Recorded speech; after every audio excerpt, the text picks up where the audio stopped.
So it wasn't really the volume of turnovers, but it was their impact. Just that was kind of job one, keeping out of transition. Yeah, thought a couple got away. I got to do a better job of taking care of the ball in the first half. I mean, I think a couple were questionable, but then at the end of the day, it's life on the road, and I got to do better, and I got to understand that and help this team with being in a better position. Do things change when Trey goes out? He came back in pretty quick, but it seemed like things kind of started turning right after he picked up that second foul. Does it destabilize things at all? I mean, as a player, I don't really notice it as much. But I mean, it definitely, the impact that he gives us, you can definitely tell, like when they go on those scoring runs or we can't score. I mean, you understand why. Because he got us a bunch of good looks off the short roll. He was able to score. And when they started the double, he got pass outs to us and we were able to shoot him. We don't see you take a seat very often during games. Did you feel like you needed one there to kind of get your head straight? That's sort of what Coach Painter alluded to is why he'll be there. I guess. Personally, I don't know. I mean, it's probably good, that thing that he did, 'cause I probably would have said something that I shouldn't have. But, I mean, it was honestly kind of nice and real helpful. Have you ever lost 3 games in a row? I don't think so. No. First time. It's crazy, isn't it? Yeah. Yeah. There's everybody on this team at the college level can say that. A lot of these guys at the high school level can say that. Is that kind of the silver lining that you have a team full of winners here? It's not like, just because you lost 3 games in a row, this team is suddenly a bad team. Yeah, no, I mean, it's part of life and part of the game. Tough stuff happens and we got to figure it out. And like you said, I mean, we've won at such a high level, a lot of us on this team. So we got to help these young guys out, understand that, and get on the same level as us. And they're doing a great job with that. And I think us older guys have to do a better job of just getting on them and staying on them and staying on ourselves so we're better for these games and all the opportunities that it brings. Everybody keeping their poise pretty well, you think? Yeah, I mean, it's a basketball game. I mean, it's life on the road. We knew what we were going to get, and I mean, it's just part of it. A couple times where the offense kind of got sped up, and that's when a lot of the turnovers happened. Just what's happening out there when in those moments. Yeah, I mean, it's basketball. When a good defensive team pressures, it makes you just do some stuff that, just gets you in bad positions. And I think it probably sped me up a little bit, but I mean, at the end of the day, I got to just be better. So. How do you balance just, not reacting to the losing streak, but also recognizing that this is going to something happen to you, and obviously nobody has to. How do you kind of balance the two of not reacting, but then also, getting out of it? Yeah, I mean, we obviously don't want to lose 3 in a row, but I mean, at the end of the day, we still know who we are and what we've done since we've been here. So, I mean, it's not going to bother us. I mean, every time we go out, we're getting the other team's best shot, and we're getting everybody wants us to lose. I mean, if that tells you a lot right there, I think that kind of sums it up that everybody wants to see us lose. And I think that says a lot about our program and what we've done in the past couple years. Sort of commented on there with the turnovers. He only had 12 scoring more. Yeah, it was just what we wanted not to do. You want to go on the road and win the Big Ten. You can't turn it over 12 times. You can't give them transition buckets off those turnovers. So it's been what's made us lose games the last 2 years. So just something you got to focus on every single night, whether it's throwing the ball for steals or whether it's driving in there too deep instead of kicking it out. Just simple mistakes that lead to turnovers that lead to you losing the game. It's been frustrating those 2 games, last couple of games here. Everybody keeping their poise pretty well. Yeah, I'd say so. I'm sure the fans aren't, Twitter's not, but we're not worried about that. We're worried about what's in the locker room, and we know we got a good team. Have you ever lost 3 games in a row? I don't think I ever have. High school, middle school, definitely not. I don't think so. Does it wear on you in a way that, like... No, if I didn't believe in these guys and I didn't think we were any good, I'd probably go home and be real pissed and figure out a way. I don't know, but I believe in the coaches. I believe in the guys in the locker room, and I know we're going to be all right. It's just a matter of everybody else believing that and focusing on it. What was happening as far as how routinely they were able to get the ball deep in the post, especially there in the first half? Yeah, it's We were struggling a little bit with the ball screen motion, but we were holding our low man, but we weren't getting back. The bigs kind of getting back to their 5 or onto the rim, which put the low man in a bad spot, kind of having to guard 2.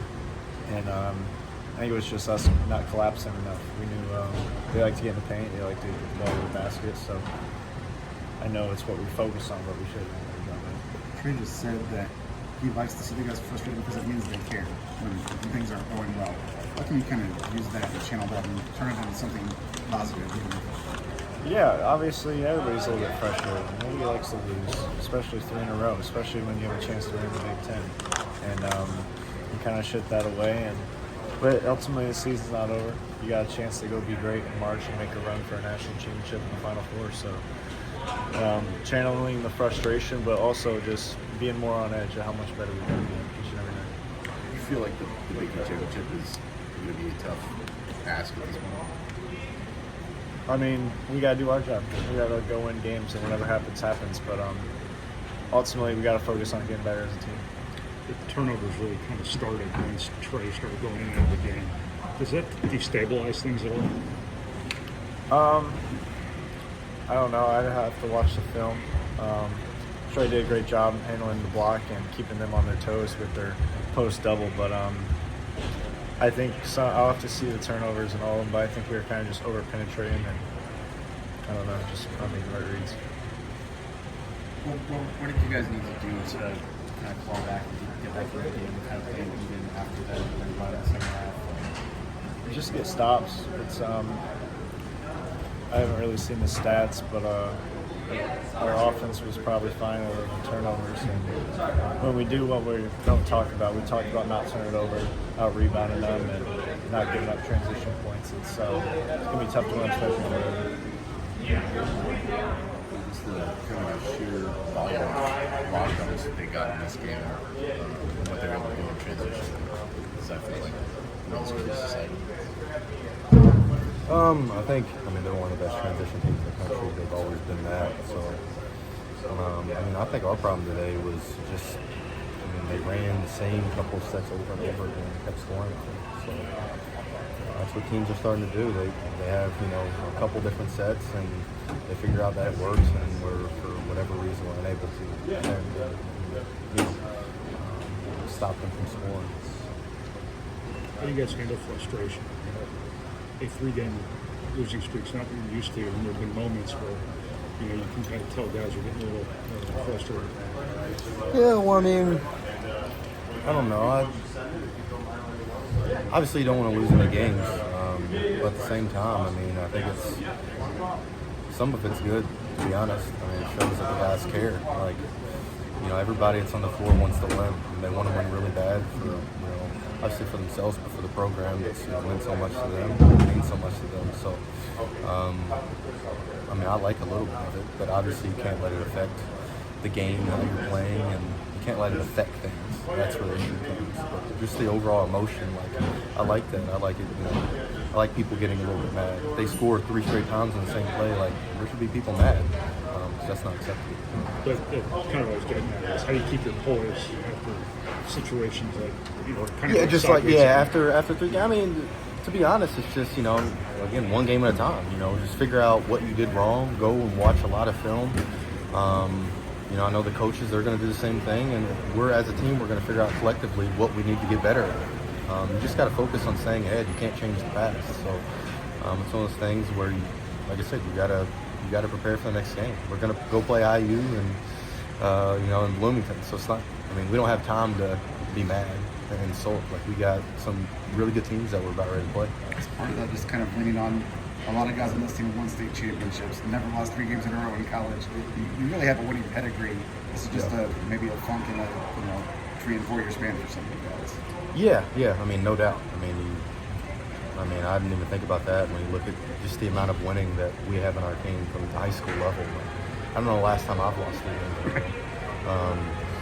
And some of these guys are the best players in Indiana and their respective states. They probably didn't lose 3 in a row. So yeah, it's a little bit of a shock to us, but it's a growing experience. It's obviously you don't want the losses, but anything it takes to grow and improve. seemed like you guys got sped up a couple times on offense, and that's kind of when the turnovers followed. Yeah. Just what was happening out there in those little stretches, first half and in the second there. Yeah, we got to have poise, but they also do a really good job of pressuring the guards. And, I mean, they, like you said, as long as, I mean, they run their stuff. They're really good at it. They get into you. They rebound really well. I think they're third in the country in rebounding. So they're a really good basketball team. They're in the Big Ten, race, 1 or 2, whatever they are, for a reason. Like, they're a really good basketball team. But for us, we got to be poised, and we just gotta get back to running our stuff, with patience and in unison. What happened in your second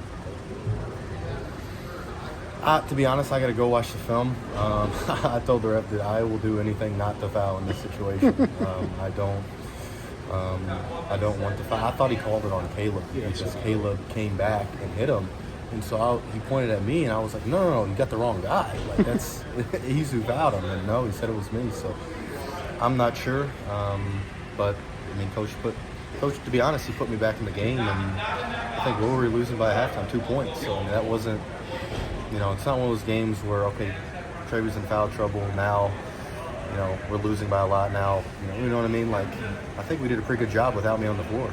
Will came in. He hadn't played, and I don't know the last time Wills came in, but he did a really good job when he was out there. So we, did a lot of good things. We just let it slip away with us in the second half.